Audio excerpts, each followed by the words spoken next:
Good morning. I'm Matthew Stebber, CEO at Articulate Marketing, and you're joining me this morning for a webinar about the questions you should be asking your website developers about AI. Okay, I'm very excited to do this talk. It's a rapidly evolving area for all of us, and I particularly wanted to say thank you to my colleagues Joanna and Carl for helping me put this together. We've worked on more than 120 websites at Articulate, and we have opinions which we're about to share with you. And this is a very fast moving area, so things that were true a year ago are not true now, and things that are true now may not be true in a year's time, so watch this space. But we're going to try and give you our latest take on it. First insight that I wanted to share with you is that the biggest reader of the web is no longer human beings. About a third of bot traffic is now AI bots, of web traffic, I should say. Search crawlers, another big chunk. Human beings, a small and diminishing quantity. So your website has an audience, bots for search and AI, that it probably wasn't designed for. And so what we're trying to do in this talk is just challenge that model of what is your website for and who is it for? Yes, it has to work for customers and people coming to the site and trying to decide whether to buy from you. Of course it does. We've talked a lot about that and we'll continue to. But it also has to work for AI tools in research mode, and also when they're learning, when they're sort of gathering information for new versions of the various models. So this is a new audience in the last year and a half, 2 years, maybe, certainly increasingly in the last 6 months. And that reflects a reality in the market that almost all B2B buyers are using AI to make their purchasing decisions, right? They are going to Claude or ChatGPT and saying, tell us about a marketing agency that specializes in, environmental sustainability, health tech, or find a company that does data integration that integrates with this platform that we have, or whatever it is you sell. Somebody's going to AI right now and asking AI to help them potentially buy from you. About half have already compared vendors and done some sort of cross-tabulation and triage and analysis in AI before they make contact, and probably that is an understatement. About half have built an internal business case before they talk to vendors, about 47%. About half, 51%, now start a chatbot rather than go to a search engine, go to Google typically and asking a question. So they are, and I see this pattern in myself, and I ask you to think about in the last 6 months, certainly last 12 months, what has been your pattern for buying anything from dishwashers to data services? So we see this happening a lot anecdotally with clients, but we see this at Articulate with clients who prospects who come to us increasingly saying, we found you on Claude. Right, so we did an analysis of, we're trying to find marketing agencies with this speciality or this expertise or whatever, and it suggested you and others. Right, that's really interesting for us, and we've had in the last couple of months 3 or 4 people walk-ins with that account, ChatGPT and Claude primarily. Yay, right? Some of our AI marketing is working. Slight downside is they often also come in with a fairly credible looking AI generated self-diagnosis and self-prescription. And one of the things that we try very hard to do in all of our sales processes, engage with what are you actually trying to solve? What's the real problem? It's very easy just to kind of go, okay, you've come along with a plan and this is how much the plan's going to cost, without interrogating whether it's the right thing to do. So there's a little bit of a downside with this sort of AI thing, but it's interesting that they've also done that thinking a little bit more, a little bit further down the buyer's journey than historically they were. And here's the flip side of that. Nearly 3/4 of websites are blocking, accidentally, I'm sure, the AI tools that are providing that information to people when they're using AI to make purchasing decisions. This is probably means, 3 out of 4 people watching this video probably got a website that's inadvertently making their lives harder in this new AI world. So we're going to get into what to do about it and how to interrogate that problem later. And yet every website proposal is going to turn up with, yes, this is an AI-ready website. Okay, so this is an evolving standard and set of challenges and technical understandings, and you need to understand the world that we're in and how it's moving. Okay. So when I go through the 10 questions in 3 categories that I think you should be asking, what I'm trying to do is to equip you to look at website proposals, to ask your internal team or your website company, and fundamentally ask yourself, is our website genuinely AI ready, or is the next website we build going to be AI ready? I'm not going to tell you how to do it, although I'll talk a little bit about some of the issues. How to do it's a much bigger conversation.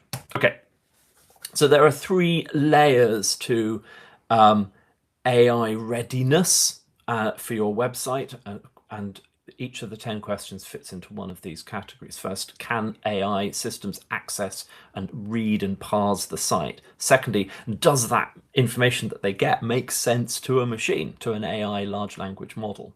And can you measure it? Okay, so let's go into the questions and explore these layers.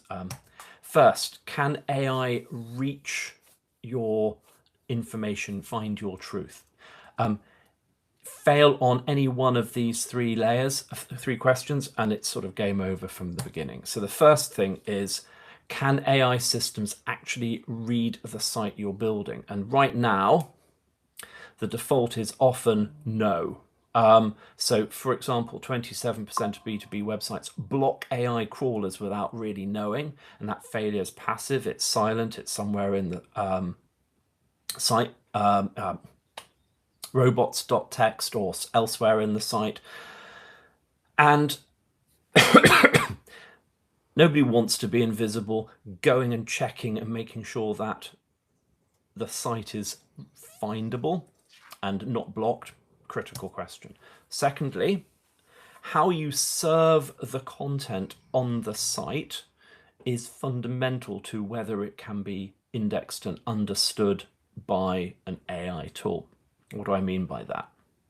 Well, when you're a machine reading a website page, you're not looking at a page that's fully formed and readable like a human being. You're getting streams of information in different formats and different code components, right? So a font arrives, some text arrives, some HTML arrives, some JavaScript arrives, an image arrives.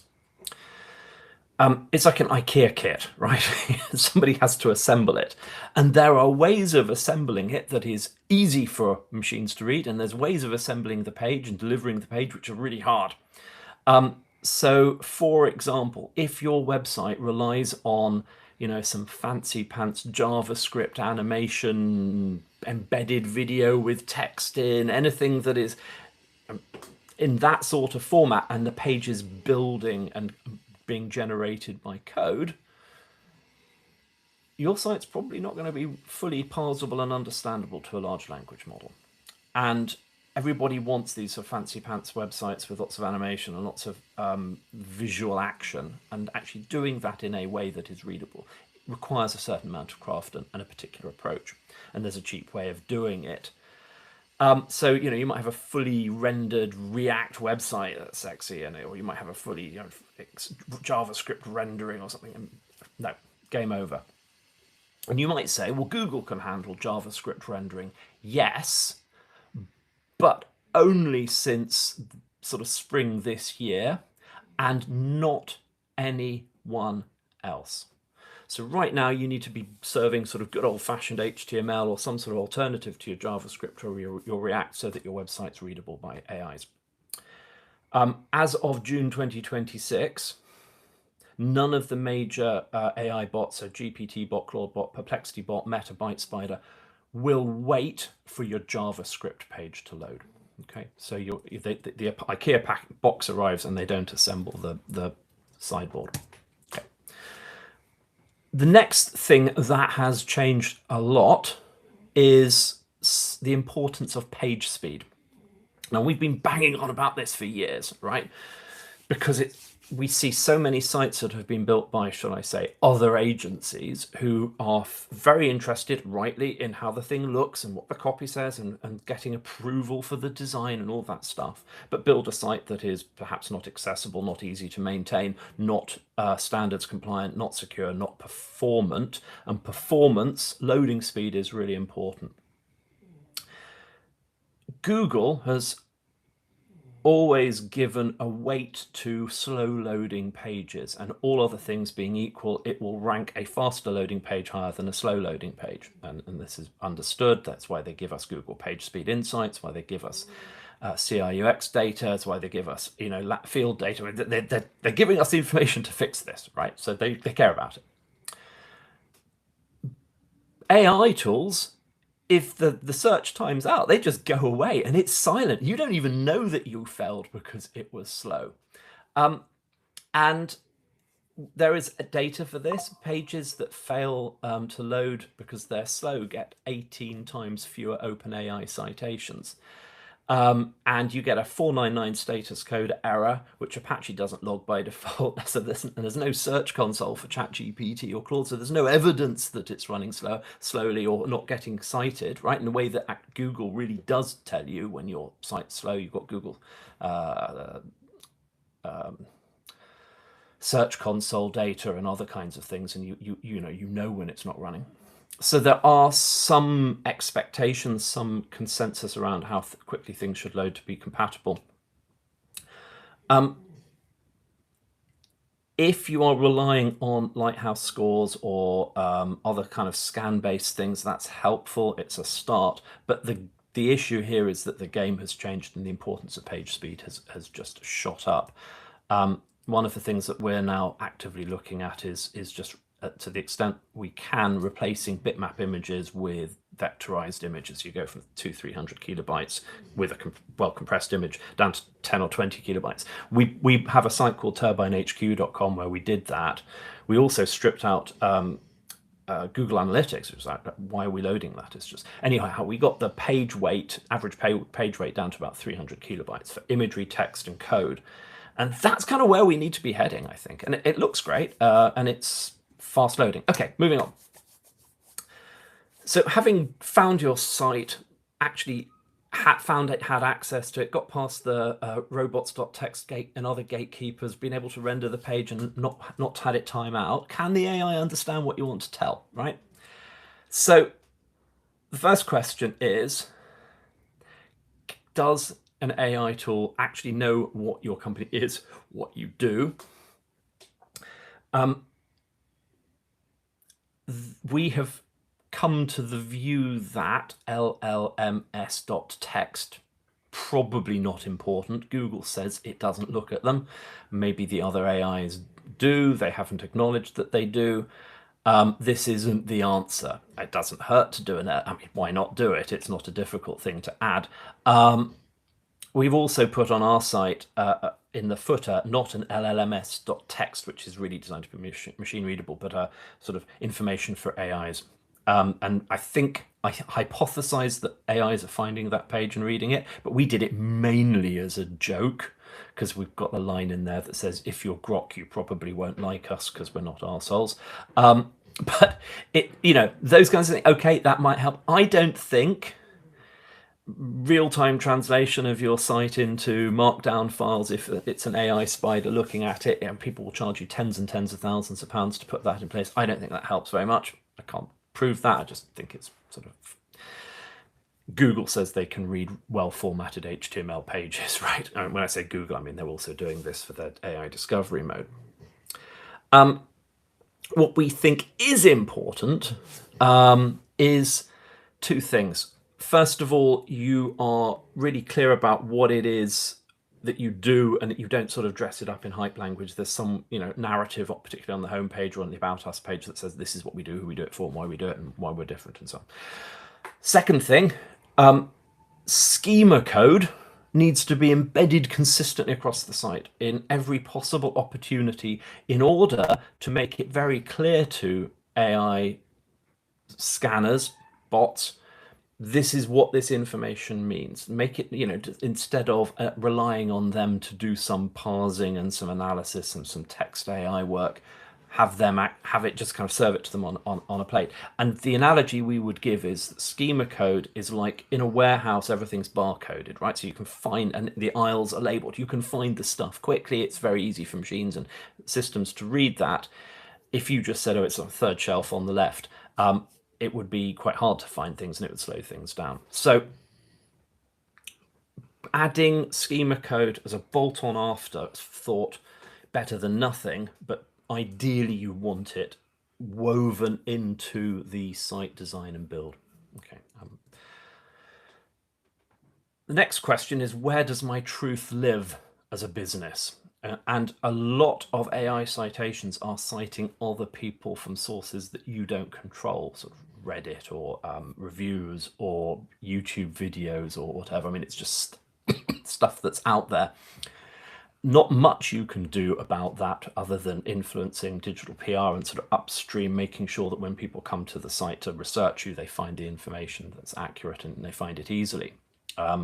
It astonishes me how rarely press PR pages on websites are actually usable or interesting or helpful. For example, and where public companies are public listed, where how the investors pages are usually terribly badly organized. So just making that kind of information accessible and easy to use and so on is really important. And we've talked a lot about this in the past as well. There's a really good blog post about building investor relations areas on our website.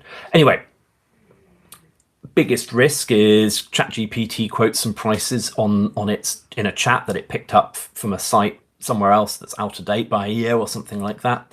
Scattered facts, drifting information. Your business moves on and the website doesn't. So this is really a big argument for maintaining the site. And it's also, I think, quite a big argument for page sprawl management. The more pages you have, the bigger the content debt and the bigger the scrubbing and cleaning.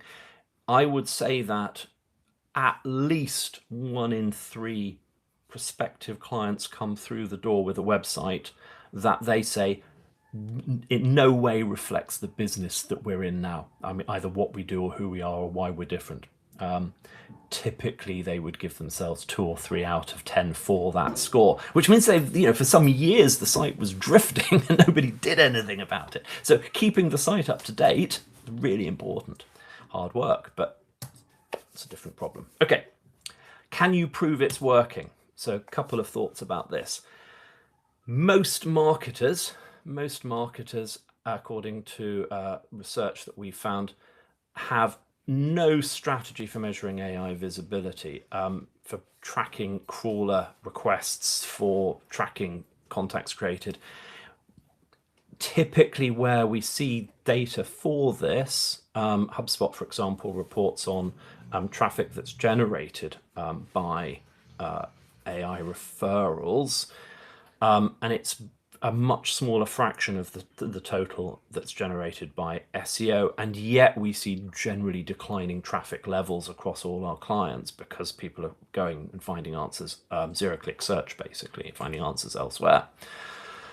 So there's also this traffic that AI is using, not specifically for one person searching for a thing and it's going out and finding articulate and reading it and putting that into the results for that particular chat, but where they're using crawling the site for training. And there's a whole bunch of work you can do around inviting that or blocking it if you particularly want to. I'm not convinced that AI, these sort of tools that go out and run queries against AIs to see how often you're cited, I think they're informative. They might be helpful for thinking about content and topic ideas. They might be directionally and competitively interesting, but they're really susceptible to, small changes in the prompting, like change the persona. You can go from like 10% visibility to 0% visibility, and it's like, it's quite hard sometimes to do it deterministically. Interesting, but not indicative. So there's quite a lot of work around this, and I'll be honest with you, this is an emerging field, and you only have to look at the number of companies that are launching with vibe-coded apps that claim to do it. And interestingly, like a lot of things with AI, started off as quite a nerdy technical thing, then became something that was you could buy wrapped in an app, and now is being embedded into things. So we see HubSpot, for example, is now embedded in AEO presence measuring tool. And I expect to see that happen even more. It'll just become some normal practice for SEO and stuff. Okay, last question to ask. How will we know if AI recommends us? Anecdotally, yes. Where someone has clicked on a link from a chat bot, it comes with tagging, and HubSpot and potentially other tools will report that. But you have to get a baseline before launch. You have to be tracking that and monitoring it. It might be you get small signals because you're not seeing everybody who's coming from AI, because they're not all clicking from a link in chat, but they might be recommended, go look at Articulate Marketing, and somebody comes to Articulate in another way. I'm using Articulate as an example. Substitute your own name there. But when they come, they're much better qualified. They're much more likely to convert. They've gone further in their thinking. And this is the bit that makes AI traffic so very interesting and valuable, and why it's worthwhile doing. So you might get some small, we had this many, 50, 90, 150, 200 visitors this month from chatbots. But that is an indicator line that probably is a proxy for a much larger volume of traffic that is highly engaged. Again, it is an emerging field, and you need to be looking at how you measure and what you measure, I would say, every 6 months on this. Okay. Last couple of thoughts. Can you trust the people building your website? So you should be asking, how are you using AI to build my site, and how do you control it? And I will tell you something important. If they say we are not using AI to build our website, they are either stupid or they are lying. Okay? If you're not using AI to do software engineering, you are basically building control systems for nuclear power stations, or you haven't been keeping up with what's possible. The important reframing of AI in software development is it isn't just about, or it shouldn't be only about, doing things quickly and cheaply. It should be about doing things better, faster, and or stronger, meaning more reliable, more resilient. And I think this is a really important understanding, because we had an example of this where we had a client CMO went off and did a day's course in AI, came back and went, I vibe coded our new corporate social responsibility section for our website. And, we had to very patiently explain, and I think we rather irritated them, that doing it that way means it wasn't maintainable, and it wasn't integrated in the rest of the site, and we hadn't pen tested it. It had some accessibility issues. It was loading some deprecated libraries, etc., etc., etc. And there are some horror stories about AI and security. And if you are not developing with security in mind, that is going to be a really critical thing. So there's this human oversight thing. We did a webinar in July about what you should guard and what you should let AI do. And this is what I'll refer you back to that. But I'll give you a couple of examples, right? AI code has a 2.7%, it's 2.7 times as likely to have vulnerability as human edited or human written code. This was a Code Rabbit survey. They looked at 5,500 vibe coded apps. Lovable, which is widely used for building apps and sites with AI, great tool.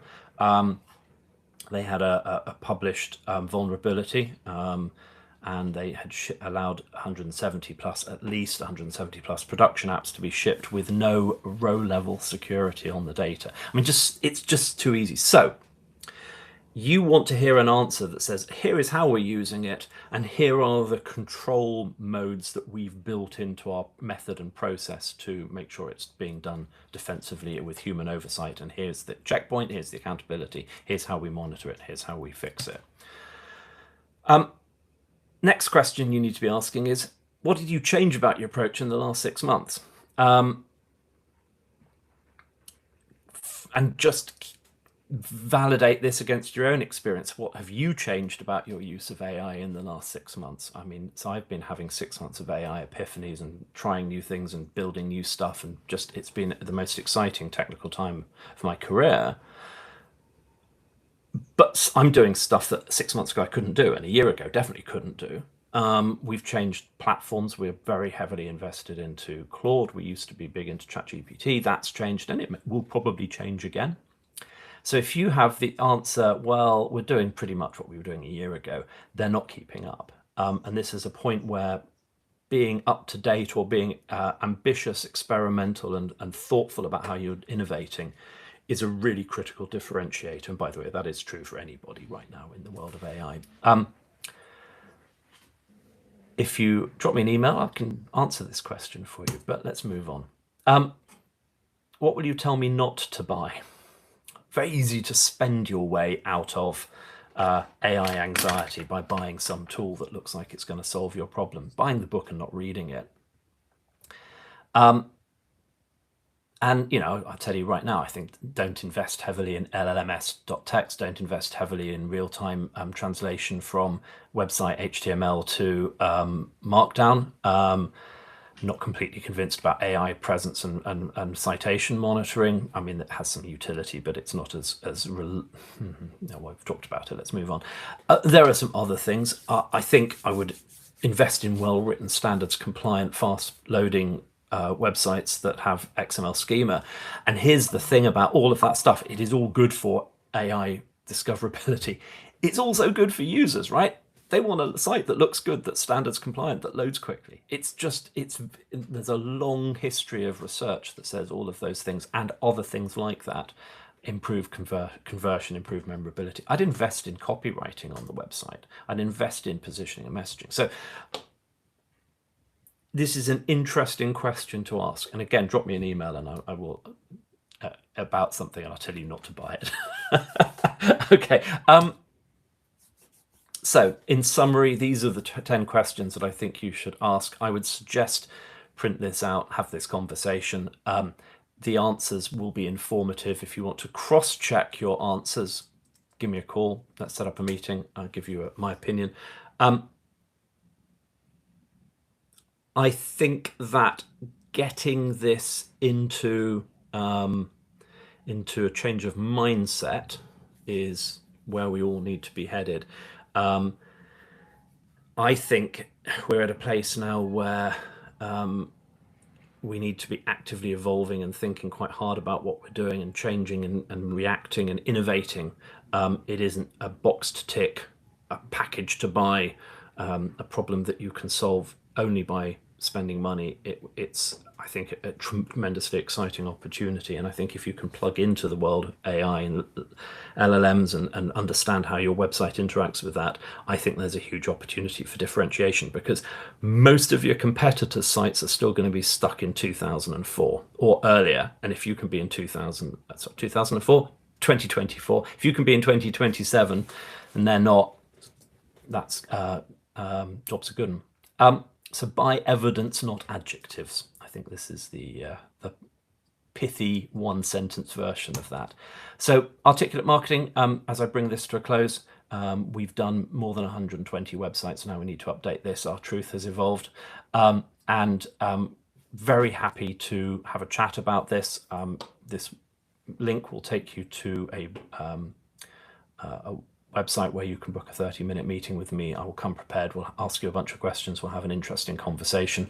articulatemarketing.com/marketing-review or /meet, MEET, both of my calendars.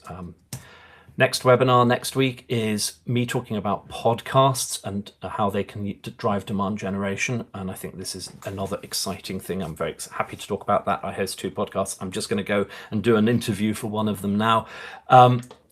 Thank you very much for watching. Thank you for sticking through the slightly into penalty shootout time at the end here. That's it. Have a wonderful, wonderful Wednesday. Bye now.